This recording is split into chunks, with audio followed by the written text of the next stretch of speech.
नमस्कार दोस्तों, SGM education रे यूट्यूब चैनल पर आपका हार्दिक स्वागत है। जैसा कि अपना फर्स्ट ग्रेड और सेकंड ग्रेड रीड के लिए जो स्पेशल जो टॉपिक चल रहा था स्पेशल बैच का, वो था अलंकार। ये काव्य शास्त्र का महत्वपूर्ण टॉपिक है और जैसा कि हमको पता है कि हर कंपटीशन एग्जाम में 3 से 4 प्रश्न इस टॉपिक से लिए जाते हैं, तो अलंकार एक महत्वपूर्ण टॉपिकों में से है। हमने अलंकार को शुरू से पढ़ा है, अलंकार को लेकर विद्वानों के मत, विद्वानों के विचारों को देखा, अलंकार के भेदों को देखा। अलंकार के भेदों में हमने शब्द अलंकार को पढ़ लिया था। शब्द अलंकार के जो 4 भेद थे, जिसमें आपके अनुप्रास है, यमक है, श्लेष है, वक्रोक्ति, उनको भी हमने विस्तृत रूप से पढ़ा। और फिर उसी कड़ी में अलंकार में जो अलंकार का दूसरा भेद अर्थालंकार हम पढ़ रहे थे। अलंकार का जो दूसरा भेद है अर्थालंकार, उसे हम पढ़ रहे थे और इस कड़ी में हमने अर्थालंकार का पहला भेद उपमा अलंकार को पढ़ा था और उपमा को हमने विस्तृत रूप से देखा कि उपमा किसे कहते हैं, उपमा शब्द कितने शब्दों से मिलकर बना है, उपमा की परिभाषा क्या है और उपमा के भेदों को हमने समझा। तो कल की हमने जो क्लास थी अपनी अलंकार को लेकर, कल और पिछली क्लासें, उनमें हमने देखा कि उपमा अलंकार है उसके मुख्यतः 2 भेद होते हैं। उपमा अलंकार के मुख्यतः कितने भेद थे? 2, जिसमें उसका एक तो था पूर्णोपमा, जब उपमा के चारों अंग यानी कि उपमेय, उपमान, वाचक शब्द और साधारण धर्म एक साथ मौजूद हो पद में या रचना में या काव्य में, तो वहां पूर्णोपमा होता है। और जहां उन चारों अंगों में से कोई भी 1, 2 या 3 अंग अनुपस्थित हो, तो वहां लुप्तोपमा अलंकार होता है। और जो अंग लुप्त है उसी को आगे रख दे उपमा जोड़ दिया जाता है। जैसे उपमेय लुप्त है तो उपमेय लुप्तोपमा। इस प्रकार हमने उसके वो 4 यानी कि लुप्तोपमा की 4 उपभेदों को पढ़ा। अब उसी कड़ी में उपमा के कुछ अन्य भेद भी विद्वानों द्वारा माने गए हैं, वो हम देखते हैं यहाँ। तो देखिए अगला भेद है मालोपमा। देखो यहाँ शब्द से ही हमें समझ में आ जाता है, माला के समान उपमा। जैसे माला में अनेक मणि, अनेक फूल आदि गुथे होते हैं, ऐसे ही जिस उपमा में एक उपमेय के लिए अनेक उपमान हो, वहां आपके कौन सा अलंकार हो जाता है? मालोपमा। तो देखिए जब किसी पद में एक ही उपमेय के लिए अनेक उपमानों का प्रयोग कर दिया जाता है, तो वहां आपके कौन सा अलंकार होता है? मालोपमा, यानी माला की तरह उपमा। जैसे माला एक फूल या एक मणि से, मनके से नहीं बनती है, उसी प्रकार मालोपमा में भी एक उपमेय के लिए अनेक उपमान दिए जाते हैं। जैसे उदाहरण के लिए हम समझे काम सा रूप प्रताप दिनेश सा, काम सा रूप प्रताप दिनेश सा, सोम सा शील राम महीपिका। यानी भगवान श्री राम की स्थिति को यहाँ बताया कि भगवान श्री राम के लिए उपमान बताए हैं कि कामदेव के समान उनका रूप है और सूर्य के समान उनका तेज है और चंद्रमा के समान उनका शील स्वभाव है भगवान श्री राम का। तो इस प्रकार यहाँ एक उपमेय के लिए अनेक उपमानों का प्रयोग किया, इसलिए मालोपमा अलंकार है। दूसरा उदाहरण हिरणी से, मीन से, सुखंजन समान चारु, अमल कमल से बिलोचनीय तुम्हारे की। यहाँ भगवान श्री कृष्ण या राधा या नायिका को लेकर कहा कि तुम्हारे नेत्र हिरणी से भी सुंदर और मछली से भी सुंदर और सुखंजन, खंजन पक्षी से भी श्रेष्ठ, समान चारु यानी कि ये सुंदर है, और अमल कमल से और स्वच्छ कमल से ये तुम्हारे नेत्र है। इस प्रकार यहाँ नेत्रों के लिए अनेक उपमानों का प्रयोग किया, इसलिए मालोपमा अलंकार है। ऐसे ही आपका तीसरा उदाहरण इंद्रजिमी जंभ पर, वाडव सु अंभ पर, रावण से दंभ पर रघुकुल राज है, पौन पारिवाह पर, शंभु रतिनाह पर, जो शेष बाहों पर राम द्विज राज है। भगवान श्री राम की स्थिति को बताते हुए कवि कह रहे हैं कि इंद्र जैसे जंभ नामक राक्षस पर इंद्र का प्रभाव है, वैसे ही बाड़वा नल है उसका सागर पर अधिकार है, रावण का दंभ पर अहंकार पर अधिकार है, वैसे ही भगवान श्री रघुकुल के राजा राम है। पवन पारिवाह पर यानी कि जल पर, समुद्र पर जैसे हवा का अधिकार है, शंभु रतिनाह पर, और रति के नाह यानी रति के जो पति है कामदेव, उन पर जैसे भगवान शिव का अधिकार है, वैसे ही सहस्त्रबाहु पर भगवान श्री राम का, सहस्त्रबाहु के ऊपर श्रेष्ठ है भगवान श्री राम। जैसे एक उपमेय के लिए अनेक उपमानों का प्रयोग है, उसी आधार पर यहाँ मालोपमा अलंकार है। अगला उदाहरण, पंखुड़ियों से नयन, प्रवालों से अरुण अधर, मृदु मरंद से मासल तन, बाहें लतिकासी सुंदर। यानी कि नायिका की सुंदरता का वर्णन करते हुए कवि कह रहे कि कमल की पंखुड़ियों के समान तुम्हारे नेत्र, और प्रवाल के समान, मूंगे के समान तुम्हारे सुंदर लाल होठ, और मृदु मरंद से, मधुर और जो मरंद फूलों का जो पराग होता है उसके समान तुम्हारा जो ये बदन है, शरीर है, तन है, बाहें लतिकासी सुंदर, और तुम्हारी भुजाएं लताओं के बेलों के समान सुंदर है। इस प्रकार हमने देखा कि नायिका की सुंदरता के लिए अनेक उपमानों का प्रयोग किया है। तो यहाँ कौन सा अलंकार हो जाता है? मालोपमा। मालोपमा यानी कि जहाँ एक उपमेय के लिए अनेक उपमानों का प्रयोग हो तो वहां मालोपमा अलंकार होता है। तो इस प्रकार आपने मालोपमा अलंकार के ये 4 उदाहरण देखे। अब वही उपमेय का एक अगला अन्य और भेद माना जाता है उपमेय उपमा अलंकार। उपमेय उपमा अलंकार, जब ऐसी स्थिति हो, देखो नाम से ही पता चल रहा है उपमेय और उपमा, यानी कि जब उपमेय के लिए, उपमान और उपमान के लिए उपमेय को एक दूसरे से समान दिखाया जाए, वहां उपमेय उपमा अलंकार होता है। कि जब किसी पद में, जब किसी रचना में उपमेय और उपमान दोनों एक दूसरे से, उपमा दी जाती है, दोनों को एक दूसरे के समान बताया जाता है, तो वहां उपमेय उपमा अलंकार माना जाता है। यानी कि जब उपमेय के लिए उपमान की, उपमान के लिए उपमेय की एक दूसरे से समानता दर्शाई जाए तो वहां कौन सा हो जाता है?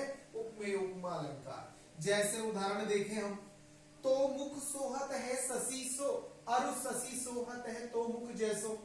कि हे नायिका, तुम्हारा मुख तो सुशोभित होता है चंद्रमा के समान, और चंद्रमा सुशोभित होता है तुम्हारे मुख के समान। इस प्रकार यहाँ चंद्रमा को मुख और मुख को चंद्रमा जैसा बताया है।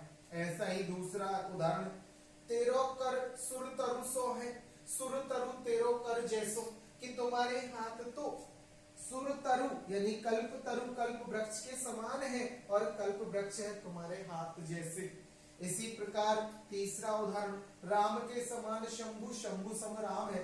कि भगवान श्री राम के समान तो भगवान शिव है, और शिव के समान ही भगवान राम है। यानी कि उपमेय को उपमान के और उपमान को उपमेय के समान, एक दूसरे के समान बताया जाए, वहां उपमेय उपमा अलंकार होता है। चौथा उदाहरण, औधपुरी अमरावती सी, अमरावती औधपुरी विराजे। यानी कि अवधपुरी अयोध्या नगरी है, वो अमरावती सी यानी कि स्वर्गलोक जैसी है, और स्वर्गलोक है वो अयोध्या के समान है। इस प्रकार एक उपमेय को उपमान के और उपमान को उपमेय के समान जहां दर्शाया जाता है, वहां आपके उपमेय उपमा अलंकार होता है। अब आपके उपमा अलंकार को हमने विस्तृत रूप से समझा। उपमा के मुख्यतः 2 भेद, पूर्णोपमा लुप्तोपमा को देखा, उपमा के अन्य भेदों में मालोपमा और उपमेय उपमा को समझा। अब अगले आते हैं आपके रूपक अलंकार, जो आपके अर्थ अलंकार है। अर्थ अलंकार का दूसरा मुख्य अलंकार है, वो है आपके रूपक अलंकार। तो देखिए रूपक अलंकार कहाँ होता है? जब एक वस्तु पर दूसरी वस्तु का आरोप, आरोप भी कैसे हो? अभेद, बिना भेद के। जब एक वस्तु पर दूसरी वस्तु का अभेद आरोप किया जाए, अर्थात जब एक वस्तु को दूसरी वस्तु का अभेद रूप दिया जाए, तब वहां रूपक अलंकार होता है। यानी कि ऐसी स्थिति हो जहां भेद रहित एक वस्तु को दूसरी वस्तु माना जाए, उस पे आरोप किया जाए, वहां रूपक अलंकार होता है।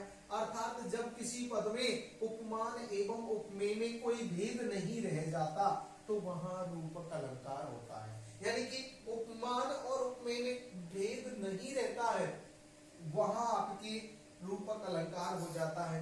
देखिए यह पहला उदाहरण, अवधेश के बालक चारि सदा तुलसी मन मंदिर में बिहरे।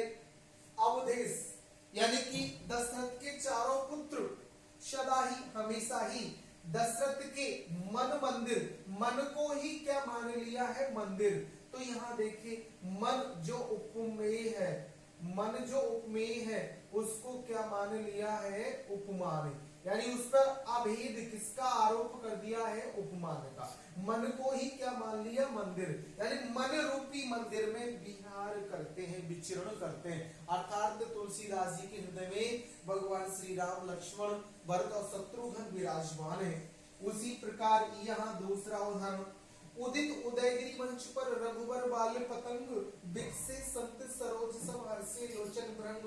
यहाँ भगवान श्री राम की स्थिति का वर्णन किया है कि जब सीता स्वयंवर में भगवान श्री राम पहुंचते हैं तो भगवान श्री राम की उपस्थिति से वहां कैसा लग रहा था कि उदित उदयगिरी मंच पर, जैसे उदयगिरी पर्वत है उस पर, उस मंच स्थान पर अर्थात जहां वो धनुष आदि रखे हुए थे उस पर रघुवर बाल पतंग, भगवान श्री राम है वो बाल सूर्य के समान थे।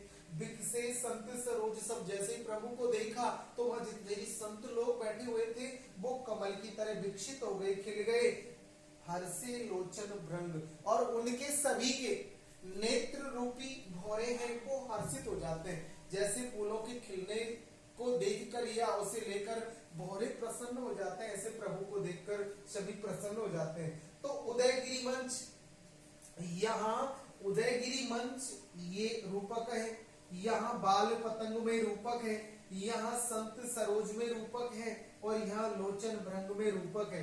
तो यहाँ अभेद आरोप है, उपमेय में उपमान का अभेद आरोप है कि उदयगिरी रूपी मंच पर बाल रूपी सूर्य के विकसित होने से संत रूपी कमल, उनके नेत्र रूपी भौरे हर्षित होते हैं। इस प्रकार हमने देखा कि जब उपमेय पर उपमान का या उपमान पर उपमेय का भेद रहित आरोप हो तो वहां कौन सा हो जाता है, रूपक अलंकार।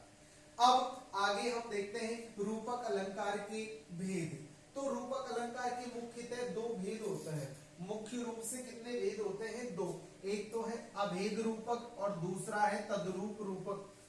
अभेद रूपक और तद्रूप रूपक, तो देखिए यहाँ अभेद रूपक के भी तीन उपभेद होते हैं। अभेद रूपक अलंकार उसके तीन उपभेद होते हैं, सांग रूपक, निरंग रूपक और परंपरित रूपक। सांग रूपक से अंग सहित, यानी कि जो अंग है उपमेय, उपमान, साधारण धर्म वाचक शब्द आदि के समान अंगों सहित जहां रूपक होता है वहां सांग रूपक होता है।